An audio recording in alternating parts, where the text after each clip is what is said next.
Chaos in the congressionals, an overlooked Georgia governor's race, and California has some misunderstood markets. We'll take a look at all three in this week's Political Fixer Market Insights.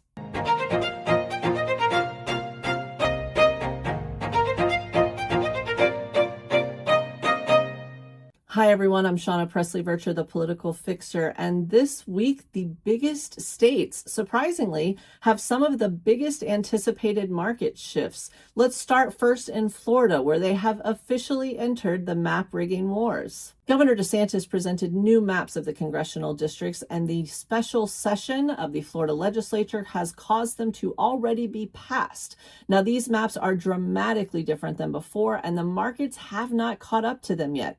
In fact, some of these markets are so new that the trading volume is well under what we expect, an average of around $20,000 total traded on many of these markets so far. Now, let's take a look at a few specific markets and see how they're likely to be impacted. One of the key races expected to be impacted by these maps is Tampa Bay Congresswoman Kathy Castor in District 14.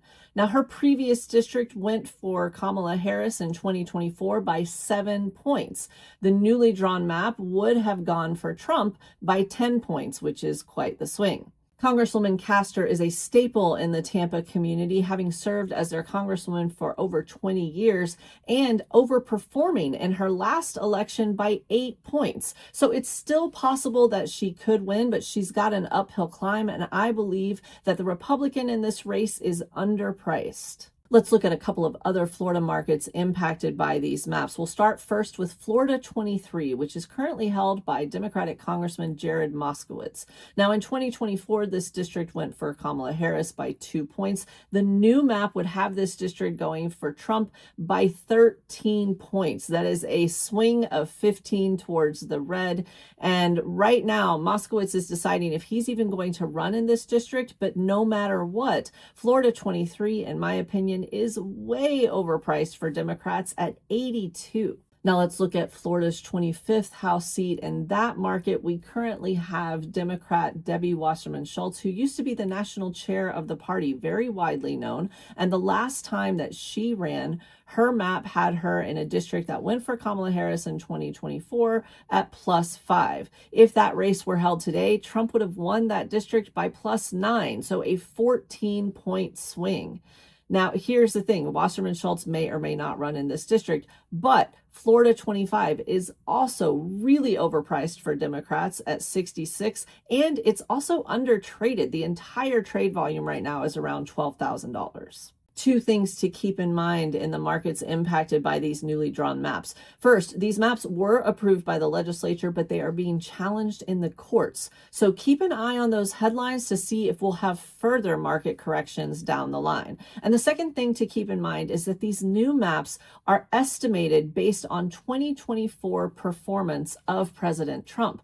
But new polls have him very underwater in almost every category. So these markets are likely to be closer than something that Governor DeSantis would like, but they should still correct over the next several months, especially in those areas that are currently held by Democrats impacted by these new maps. Let's head north a bit to the Georgia governor's race. Now, right now, they are currently in their first stage of their primary. And in full disclosure, one of my organizations is working on voter turnout in this race. So I used personal conversations and direct access to party members and leaders in order to conduct some of this analysis. The markets for the Georgia governor's race don't seem to have corrected as this primary has continued, and I believe it's because of the misunderstood way that Georgia conducts its elections for governor. Think of it more like a tournament bracket where you have all of the Democrats running on one side and all of the Republicans running on another side. Then the top two Democrats are chosen and they make it to the semifinal round, so to speak. The top two Republicans are chosen. They go to their own semifinals. They each battle head to head, and then you have the general election. So we have this kind of strange middle stage here that the markets have not accounted for. Looking at the market for the Georgia Democratic nominee for governor, I believe that former Atlanta Mayor Keisha Lance Bottoms is overpriced, currently standing at 85. And the reason for this is because on May 19th, the first round of these primaries will be held, and someone, likely one of three gentlemen, is going to be selected, and they will get a boost after that, whereas Mayor Bottoms, she is likely to take a downturn in her market value once she has only one competitor she's facing and not a whole slew of them dividing up the vote. So if Bottoms is overpriced, who is underpriced? Well, it's going to be one of three gentlemen in all likelihood, and each one of them has their own distinct advantage. Let's start first with Estevez, who is a former state senator. Now, he leads the cash flow with $1.2 million cash on hand. However, he's only polling right now at about 6.5%. Mike Thurmond is the former Georgia Commissioner of Labor, and so he has statewide experience. He has nearly $700,000 cash on hand, and he is someone who the business community seems to be gravitating towards. Is he possibly the contender? The polls seem to like him. He is currently 5 points ahead of his nearest challenger, looking solid for that potential second slot. The other guy to keep an eye on for that second contender in the semifinal round is Jeff Duncan. Now, if that name sounds familiar to you, it's because he is the former lieutenant governor of Florida, but he was a Republican then. He has $600,000 cash on hand. He's polling in the middle of Thurmond and Estevez, but here's what remains to be seen. Will his statewide name recognition help him as people are heading to the polls, or will the fact that he just became a Democrat 9 months ago actually hurt him in the race to become the next Democratic nominee?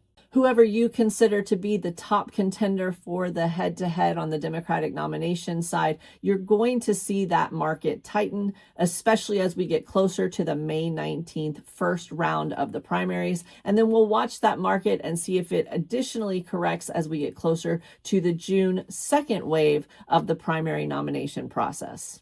Heading over to the opposite coast, California's market for governor is wildly different and possibly wildly mispriced. California has an open primary process where all of the candidates, no matter if they are Democrat or Republican, run against each other, and the top two contenders are selected for the general election, again, regardless of party.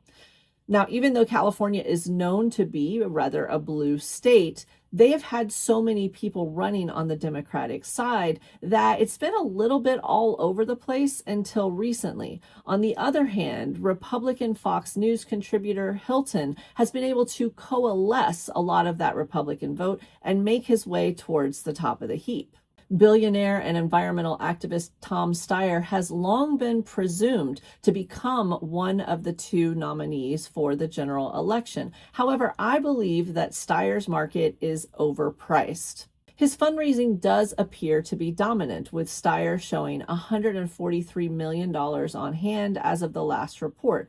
But those numbers are misleading. Almost all of that money has been put into the race by Steyer himself. In fact, if you look at the number of donors, Steyer only has 129 total donors from all over the country. So that doesn't exactly show a rampant enthusiasm for his campaign. Steyer has succeeded in getting his name out there. He's been running ads for months with some of that cash.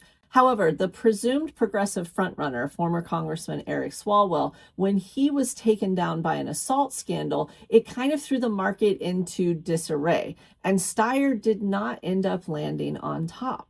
After the most recent debate, many Democratic voters started to take a second look at Xavier Becerra, who is a former Attorney General of the state of California and also served in the Biden administration. Now, his social buzz definitely started to increase, and not long thereafter, so did his polling numbers.